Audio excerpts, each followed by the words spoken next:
drama tarif Trump versus Mahkamah Agung, ketika ekonomi dunia jadi sinetron global.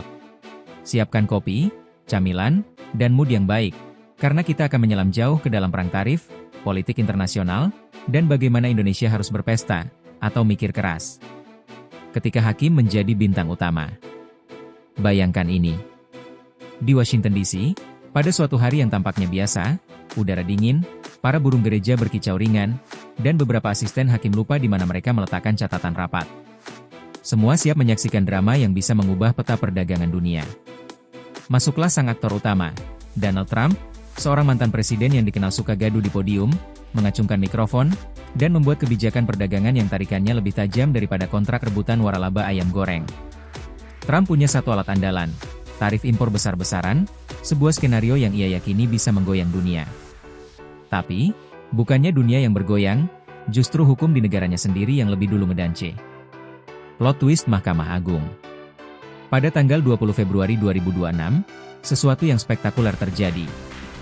Supreme Court of the United States, ya, para hakim dengan jubah hitam yang lebih mirip profesor hukum daripada influencer, memutuskan dengan suara 6-3 bahwa Trump tidak berwenang menetapkan tarif impor global memakai Undang-Undang Kekuasaan Ekonomi Darurat Internasional, International Emergency Economic Powers Act, IEPA.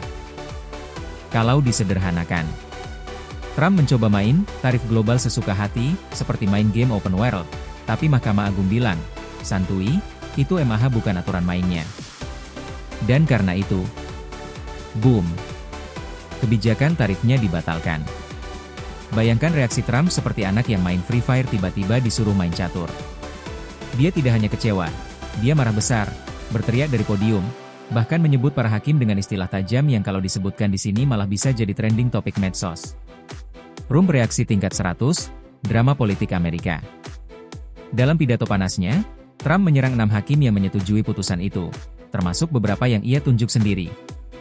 Dia bilang mereka malu karena tidak mendukung visi ekonominya. Bahkan mengklaim ada pengaruh asing.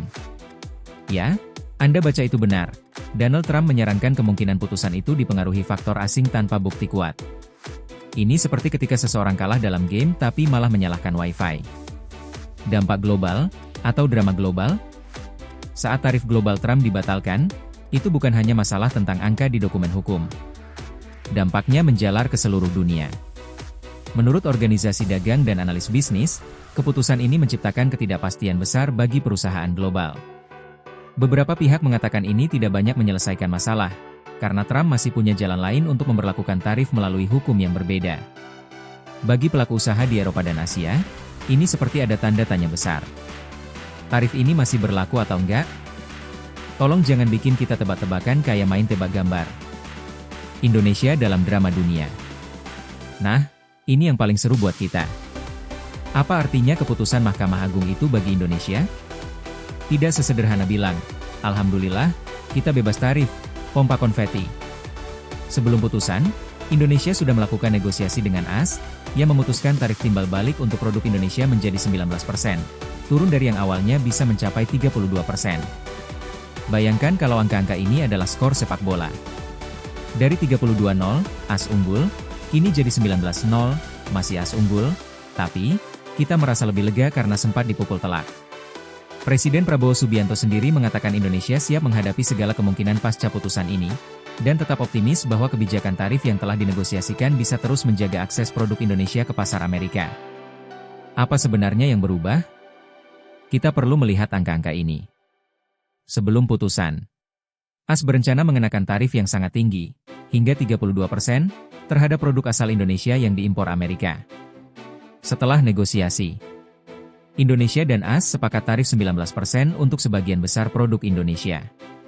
Setelah putusan Mahkamah Agung, tarif resiprokal Trump dibatalkan secara hukum. AS menetapkan tarif sementara global 10% sebagai langkah darurat.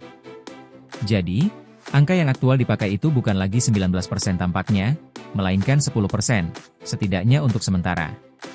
Menariknya, tarif sementara ini justru lebih rendah daripada yang dinegosiasikan. Itu sebetulnya kabar baik, tapi jadinya pemerintah Indonesia dan AS harus bicara lagi untuk mengatur semuanya secara legal dan terstruktur. Lelucon sedikit tapi cerdas. Sekarang bayangkan adegan ini. Seorang importir Indonesia berkata, waktu dia, Trump, Mau kenakan tarif 32% itu, saya panik. Tapi setelah Mahkamah Agung bilang nggak boleh, saya malah bingung. Ini tarifnya berapa ya? 10%, 19%, atau gratis es krim? Ini bukan hanya lelucon, itu mencerminkan kebingungan di kalangan pelaku bisnis global. Realita ekonomi Indonesia. Walaupun tarif akhirnya lebih ringan, dampak dari kebijakan tarif global Trump sebelumnya sudah terasa, dari ketidakpastian investor hingga biaya logistik yang sempat melonjak. Pemerintah RI sadar bahwa Indonesia perlu strategi jitu agar pasar ekspor kita tetap kompetitif tanpa tergantung pada perubahan kebijakan sepihak dari negara lain. Kalau kita tarik napas panjang dan melihat seluruh drama ini dari atas, seperti kamera drone yang pelan-pelan menjauh dari Gedung Putih, melintasi Samudra Pasifik, lalu berhenti di Pelabuhan Tanjung Priok, kita akan sadar satu hal penting. Kebijakan ekonomi global itu tidak pernah sesederhana angka di atas kertas. Apa yang dilakukan oleh Donald Trump dengan tarifnya bukan cuma soal pajak impor. Itu adalah pesan politik. Itu adalah strategi negosiasi. Itu adalah simbol America First.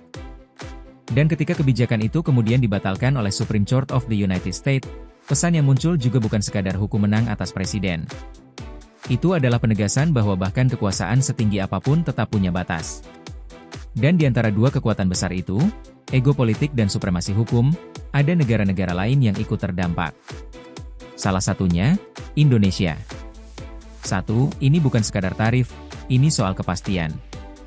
Dalam dunia bisnis, kepastian itu seperti oksigen. Tidak terlihat, tapi tanpa itu semua bisa megap-megap. Ketika tarif 32% mengancam, pelaku usaha Indonesia panik. Ketika dinegosiasikan jadi 19%, mereka agak lega. Ketika Mahkamah Agung membatalkan dasar hukumnya dan muncul tarif sementara 10%, mereka malah tambah bingung. Lucunya, angka makin kecil tapi kebingungan makin besar. Kenapa? Karena yang paling ditakuti pengusaha bukan cuma tarif tinggi. Yang paling ditakuti adalah perubahan mendadak. Dunia usaha itu seperti orang yang diet, kalau mau kurangi gula, bilang dari awal. Jangan hari ini bilang stop total, besok bilang boleh cheat day, lusa bilang gulanya ternyata cuma diganti pemanis buatan. Keputusan Mahkamah Agung memang secara hukum membatasi ruang gerak presiden. Tapi secara praktis, dunia usaha global masih harus menunggu. Apakah akan ada kebijakan baru? Apakah Kongres akan turun tangan? Apakah Trump, atau presiden berikutnya, akan mencari celah hukum lain? Ketidakpastian itu mahal. Dan biaya mahal itu biasanya tidak ditanggung oleh politisi. Ia ditanggung oleh eksportir, importir, pekerja, dan pada akhirnya, konsumen. Ya, termasuk kita yang cuma ingin beli barang dengan harga normal tanpa harus ikut kuliah geopolitik. Dua Indonesia, antara lega dan waspada. Bagi Indonesia, situasinya seperti naik roller coaster. Awalnya, wah, 32%? Bisa jantungan. Lalu, oke, 19%. Masih sakit, tapi bisa dinegosiasikan. Lalu, oh, dibatalkan? Jadi 10% sementara, pemerintah Indonesia, di bawah kepemimpinan Prabowo Subianto, memilih sikap yang relatif tenang dan diplomatis. Indonesia menyatakan siap menghadapi segala kemungkinan dan tetap membuka ruang dialog dagang. Dan memang, dalam dunia perdagangan internasional, emosi itu tidak laku. Yang laku adalah strategi. Indonesia belajar satu hal penting dari episode ini, terlalu bergantung pada satu pasar ekspor adalah risiko besar. Amerika Serikat memang pasar raksasa. Tapi kalau kebijakannya bisa berubah tergantung dinamika politik domestik mereka, maka Indonesia harus punya plan B, C, D, bahkan sampai Z. Diversifikasi pasar bukan lagi pilihan. Itu kebutuhan.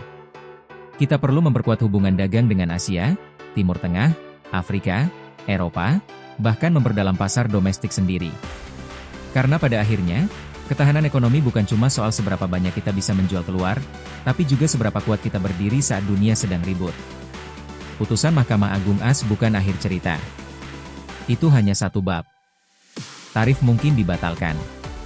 Tapi dinamika kekuasaan, kepentingan nasional, dan rivalitas global tetap ada. Bagi Indonesia, ini pengingat untuk tidak terlalu nyaman pada satu pasar. Memperkuat daya saing industri. Memastikan diplomasi ekonomi berjalan aktif. Menyiapkan bantalan ekonomi domestik. Dan bagi kita semua, ini pengingat bahwa harga barang di toko kadang punya cerita panjang. Cerita tentang hakim di Washington, negosiasi diplomatik lintas samudra, dan perdebatan politik yang mungkin tidak pernah kita tonton langsung. Kalau dunia ini film, maka episode tarif ini adalah satu season penuh konflik, plot twist, dan cliffhanger.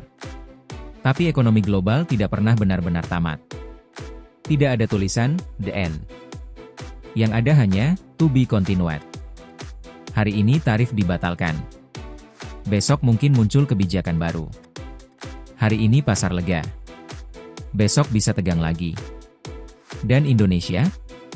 Kita tetap harus berdiri, menyesuaikan, dan bergerak. Itu saja P. Mago.